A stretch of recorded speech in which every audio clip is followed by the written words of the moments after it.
Okay, so I had another pile of books fall over today. So we're going to read The Shape of Me and other stuff. It makes a fellow think.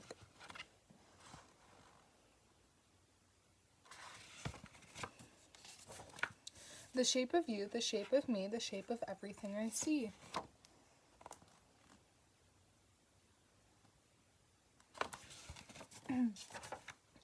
A bug, a balloon, a bed, a bike. No shapes are ever quite alike.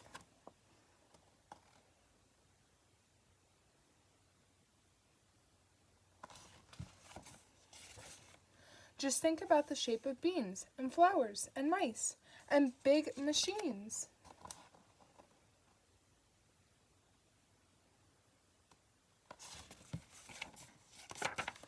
Just think about the shape of strings, and elephants, and other things.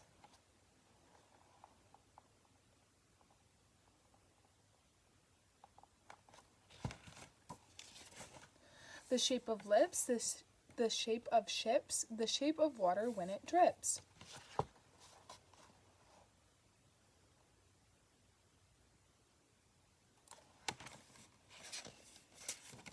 Peanuts and pineapples and noses and grapes. Everything comes in different shapes.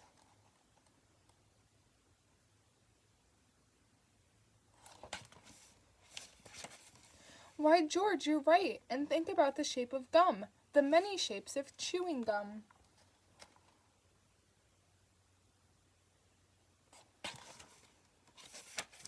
And the shape of smoke and marshmallows and fires, and mountains and roosters and horses and tires.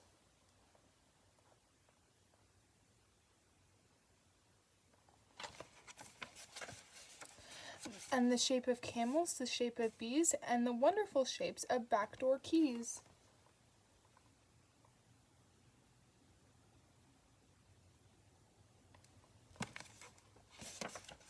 And the shapes of spider webs and clothes. And speaking of shapes, now just suppose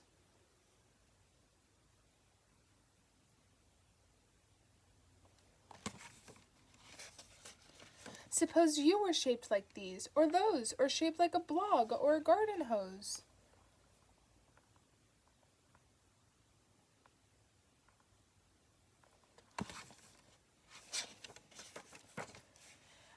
Of all the shapes we might have been,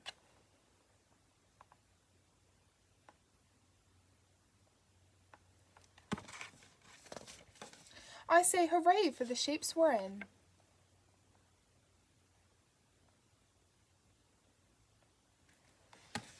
Okay, so I didn't realize that book was going to be that short, so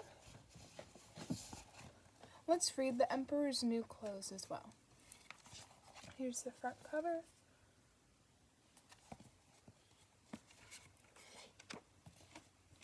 These are some cool drawings.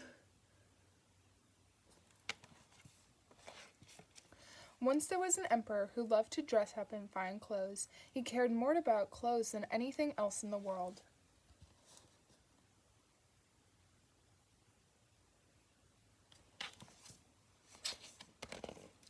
The emperor had a different robe for every hour of every day. These robes filled one whole floor of his palace, but he still wanted more.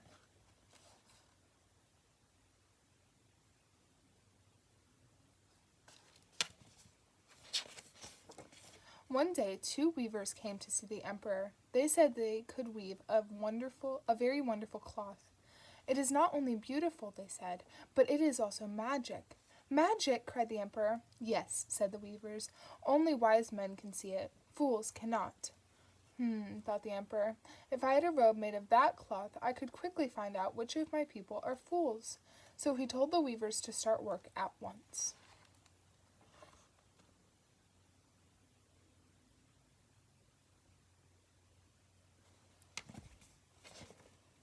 The emperor let the weavers work on the royal loom. He gave them the best silk thread and the best gold thread. But the weavers did not use the thread to weave cloth. Instead, they put it into their bags, and the loom stayed empty. They sat and did nothing, for they were not weavers at all. They were planning to trick the emperor.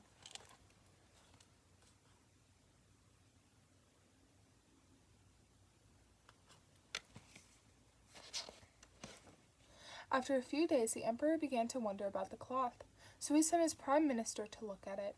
The prime minister went into the room where the weavers were pretending to work. He looked at the empty loom.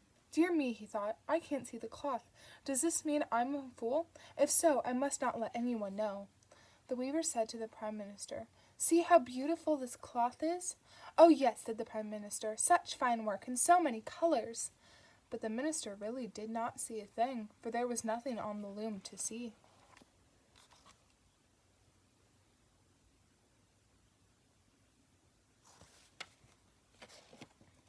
The prime minister went back to the emperor. The cloth is beautiful, he said. It is the finest cloth I have ever seen. The emperor was pleased. After a few more days, the emperor sent his general to see the cloth. The general went into the room where the weavers were pretending to work.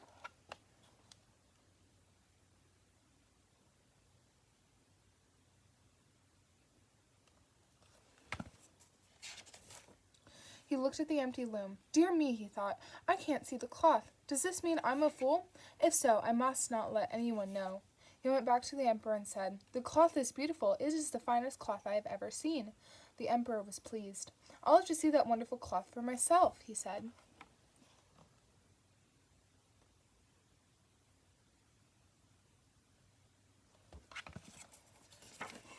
The emperor went to the room where the weavers were pretending to work. He took his minister and his general with him.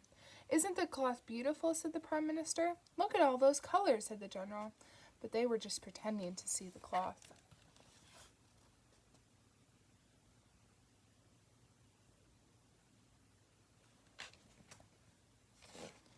The emperor looked and looked at the loom. I can't see the cloth, he thought. Does this mean I'm a fool? If so, I must not let anyone know. He said, The cloth is more beautiful than I have ever seen. You must make me some clothes at once. I will wear them in the next parade. Very good, your royal highness, said one of the weavers. Let us measure you.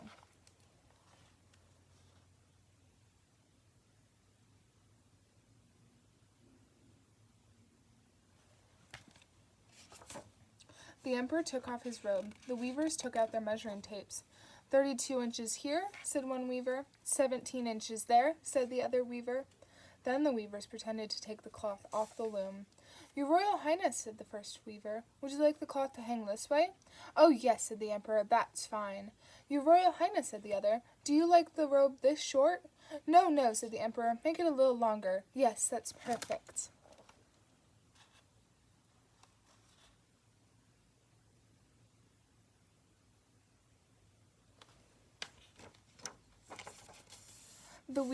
The emperor was so pleased that he gave the weavers 20 bags of gold. If I like the finished clothes, he said, I'll give you 20 more bags of gold. The weavers smiled. Now the weavers pretended to work harder than ever. They stayed up all night cutting and sewing. Finally, they said, The emperor's new clothes are ready.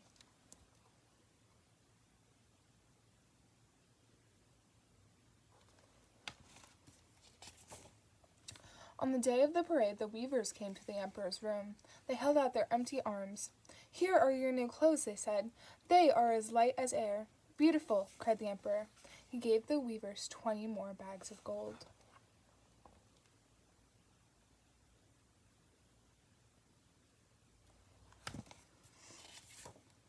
Then the emperor took off his old clothes. The weavers pretended to dress him in new ones.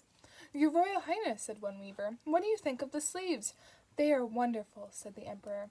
Is it too tight around the waist? Asked the other weaver. Oh, no, said the emperor. It feels fine. He walked back and forth in front of the mirror. Yes, he said, the clothes are a perfect fit. But the emperor really had nothing on except his underwear.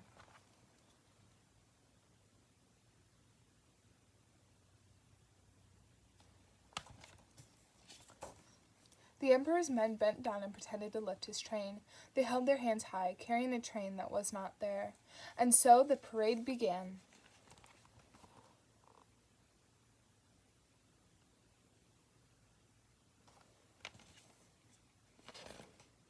Crowds of people came to watch the parade. They all wanted to see the emperor and his new clothes. People say the clothes are magic, said one man. People say that fools cannot see the clothes, said a woman. Everybody was wondering, will I be able to see them?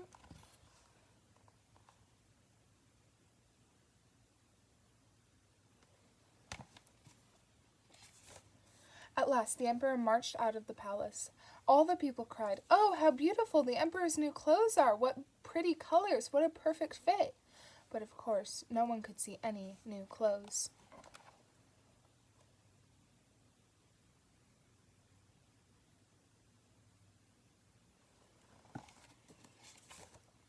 Just then a little girl shouted, "But he hasn't got any clothes on!"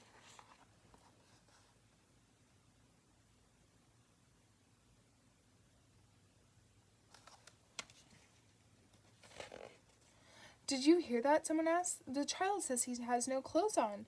"She's right. The emperor is in his underwear." "The emperor has no clothes on," the people began to shout. "He's wearing his underwear."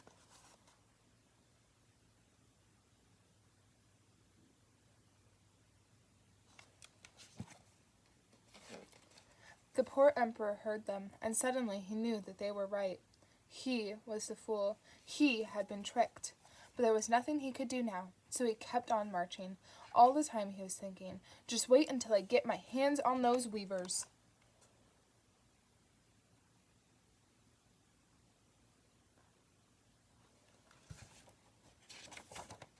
But it was too late. The weavers had already run off with the 40 bags of gold. They were no fools.